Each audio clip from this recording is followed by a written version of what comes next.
EDSA. EDSA! Kantahang pang-EDSA, sayawang pang-EDSA, tunugang pang-EDSA. EDSA! Kung nandyan ka, tutok na! EDSA! Kasama mong natatrapik. Diego Bandido! Go Diego! Go Diego! Go Diego!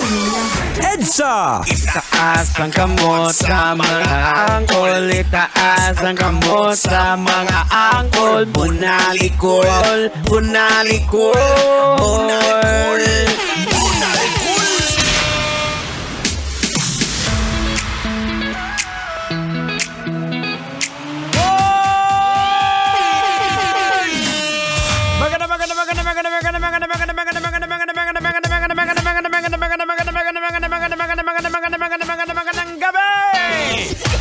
Metro and Mega Manila, check your love radio tic-tacs.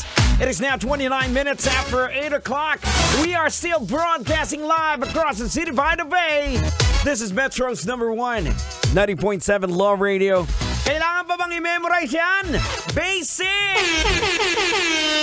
Basic na sa mga ganitong oras. Kulay dugo ang kalsada. No. Alright. At syempre, basic din para sa mga kabisyo po natin dyan is magpagpag ng pagod. Kasi after a long, very tiring, long work for the entire week, and this is Friday, ika nga sabihin ng iba, time to unwind. Pero wag magpapakalasing. Anyways, mga kabisyo, eto na. Huling hirit na to, huling banat na ng programang EDSA. Pag-usapan na natin to. Viral ngayon ang online personality na si Diwata. Wow! Matapos makatanggap ng closure order mula sa City Hall, ang kanyang Diwata Pares Overload. Oh no! Ayan mga kabisyo. Ayon kay Diwata, sa naghahanap buhay lang naman daw siya. Bakit siya pinag-iinitan at sinusunod niya naman daw kung anong dapat gawin. Tang, di na natin patatagalin to. Logican na natin to, Tang. Ay sige, wag mo nang patagalin. Logican mo na yan para makahigop na tayo ng pare. Logika na yan! Logika na yan! Alright mga kabisyo, logika na yan! Anong leksyon ang ating mapupulot? Anong aral ang ating maduduko?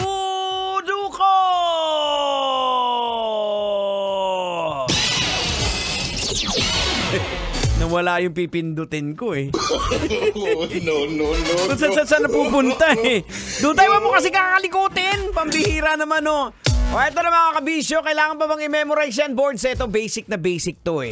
Basic to sa ating mga Pinoy, ang tinatawag nating crab mentality. Oh no! Diba na instead na matuwa ka sa napala ng iyong kapatid, pilit mong pinapahirapan o hinahanapan ng butas para mapahamak instead na tulungan mong makatayo at i-correct. Ang tamang pagtulong ay hindi pigain ng isang tao. Ang tamang pagtulong ay i-guide mo ang isang tao, lalo na sa case ni Diwata, na alam naman po natin na wala po siyang formal na training pagdating sa negosyo. O diba, na ang dapat gawin ay i-guide po siya paano ang tamang proseso kasi hindi na siya basta parisan lang dyan sa kanto. Kumaga lumaki na rin din kasi yung negosyo niya eh. And good for him. Diba? Dapat basic kasi lagi po ang compassion instead of envy ang pairali natin o inggit. Now, logican po natin bakit may mga taong nagkakaroon po ng crab mentality. Para malinaw po sa mga kabisyo po natin, yung crab mentality na pinag-uusapan natin, hindi po yung nangangagat ha. Parang gano'n na rin din. Pero para mas malinaw mga kabisyo, ang crab mentality po ay isang kaisipan kung saan ang mga tao po ay nagkakaroon ng pananaw na hindi pinapahalagan o hindi sinusuportahan ang pag-unlad ng iba.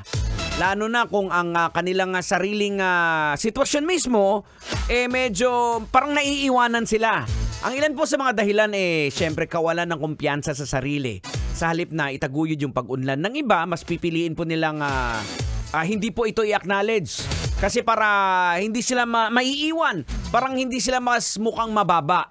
Kaya instead na suportahan, gagawa ng hindi maganda para lumabas na hindi sila magmumukhang kawawa dahil pag umunlad yung iba, parang maiiwan sila. O marami tayong nakikita ng ganyan. Meron nga akong kakilala pareho silang may maliit na tindahan. Siyempre yung tao mamimili kung saan mas mura.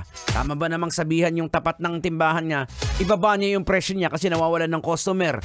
Tapos yung customer na bumili doon, hindi niya na pinapansin, hindi niya na binibentahan. O ngayon, sino yung nagpahamak sa sarili niya? Di siya din, wala siyang benta. Oh, bakit nagdara ka na naman? Duday, wag mo kasi pagpipindutin ng mga...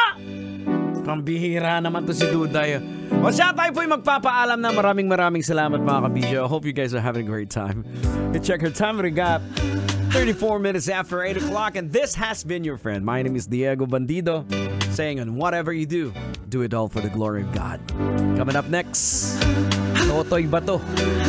Keep it locking right here on 90.7 Love Radio. Kailangan pa bang i-memorize yan? Basic.